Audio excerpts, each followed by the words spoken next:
Demorou um bocado, mas finalmente chegou. No vídeo dessa semana a gente vai falar sobre Viúva Negra, o novo filme da Marvel nos cinemas. O Filmografia começa agora, eu me chamo Lucas, sejam todos bem-vindos.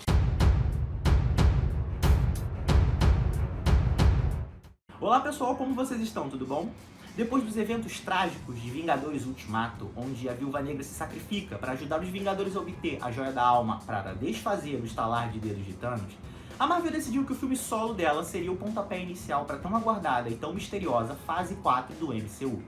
Mas devido a essa situação toda que tem acontecido no mundo e que é muito triste, mas eu não posso falar o nome aqui porque senão o vídeo é tirado do ar, a Marvel decidiu colocar o filme da Viúva Negra na geladeira e começar a fase 4 com suas séries no Disney Plus, a começar por WandaVision, aguardando a situação do mundo melhorar, a poeira baixar, para então estrear o filme da Viúva Negra. Cronologicamente, o filme se passa após os eventos de Capitão América Guerra Civil, onde acontece aquele racha entre os Vingadores divididos entre time Capitão e time Homem de Ferro por causa das consequências do Acordo de Sokovia.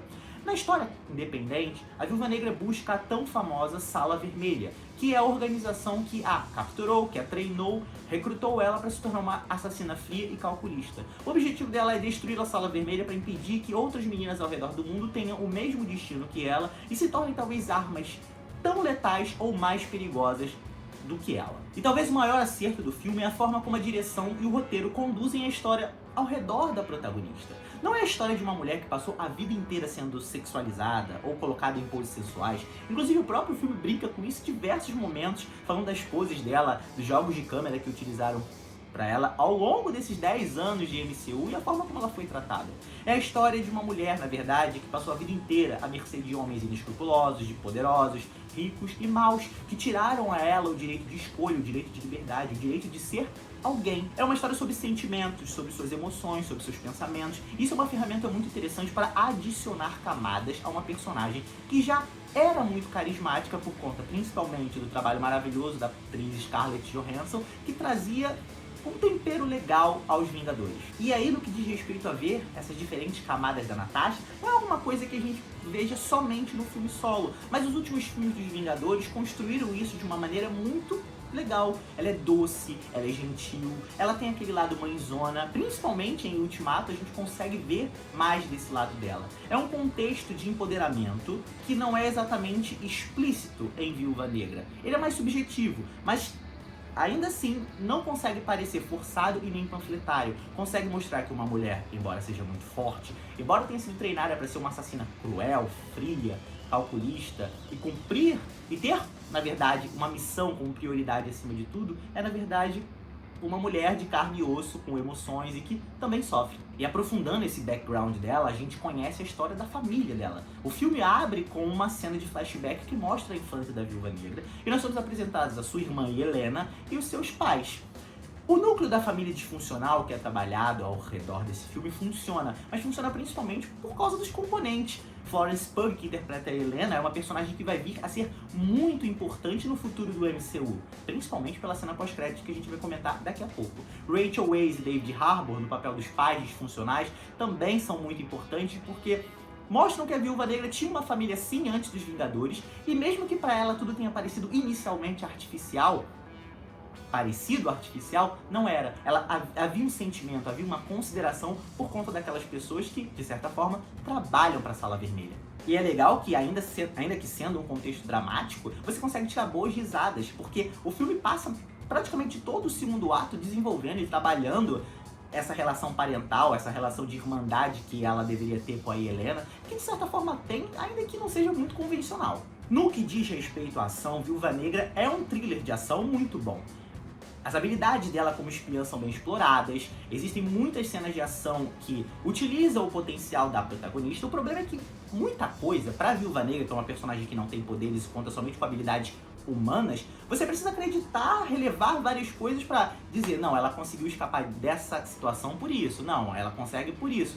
Porque em vários momentos, muitas das cenas soam como mentirosas. E todo esse trabalho de desenvolvimento familiar pode parecer um pouco tedioso, porque como tá ali na meiota do filme, ele começa de um jeito, ele começa rápido, ele começa com muita ação, de repente ele para um pouco, porque ele precisa trabalhar essa questão toda do passado dela vinculado à família, e depois ele volta pro grande desfecho recheado de adrenalina, recheado de cenas de ação e etc. Agora, uma coisa que você não vai deixar de reparar no tom desse filme é que esse momento que nós estamos vivendo prejudicaram demais Viúva Negra, mas muito, muito, muito mesmo. Porque depois dos eventos de Ultimato, havia todo um hype para esse filme, mas esse adiamento de quase um ano para fazer o filme estrear quebrou isso no meio.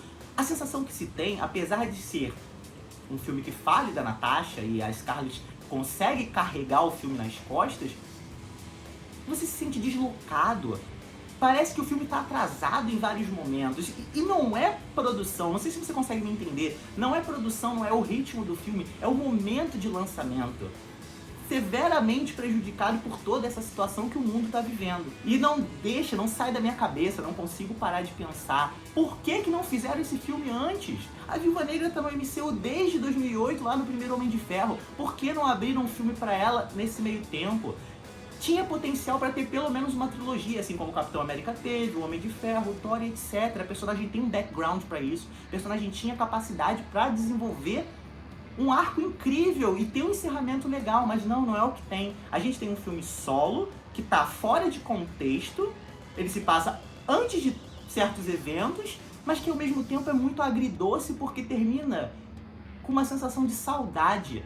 Do tipo, nossa, eu poderia ter visto mais dessa personagem, ter assistido mais, ter entendido mais, mas não. No final de contas, o grande vilão do filme, que também é o que é retratado na pessoa do treinador, e é uma coisa que eu não gosto, porque o personagem era grande e ele foi reduzido para o contexto somente da Viúva Negra, quando na verdade já apareceu em histórias de outros heróis, como o Demolidor, como o Homem-Aranha, e eu não gostei. Na verdade, e aí eu corro o risco de até ser odiado dizer isso, mas talvez o maior vilão de Viúva Negra tenha sido o próprio MCU, o próprio planejamento em lançar o filme.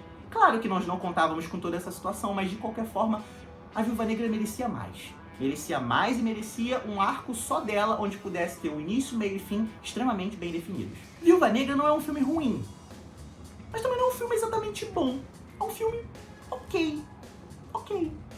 ok, consegue encerrar a história dela, consegue deixar a gente com saudade. Não é exatamente o desfecho que todos nós queríamos dela. Infelizmente, pra mim a personagem poderia ter durado mais, não precisava ter sido eliminada naquele momento, mas decisões da Marvel. É o que tem. Felizmente a cena pós-créditos dá pistas pra nós sobre a série de um outro herói que ainda irá estrear no Disney Plus desse ano. Pra mim tava muito nebuloso o que iria acontecer, mas a cena pós-créditos mostra, pelo menos dá a entender qual vai ser a espinha dorsal do roteiro da série, e mostra que o legado da Viúva Negra, de certa forma, continuará pelas mãos de sua irmã, Yelena. Scarlett, a coroa é pesada, mas eu acho que a Florence Pugh aguenta e dá conta. Você concorda comigo? Se você concorda, deixa nos comentários. Se você não concorda, deixa nos comentários também. A sua opinião é muito importante pra mim. Se você gostou do vídeo, por favor, inscreva-se, deixe seu like e compartilhe com seus amigos. Esse foi o Filmografia. Até a próxima semana, pessoal. Um abraço.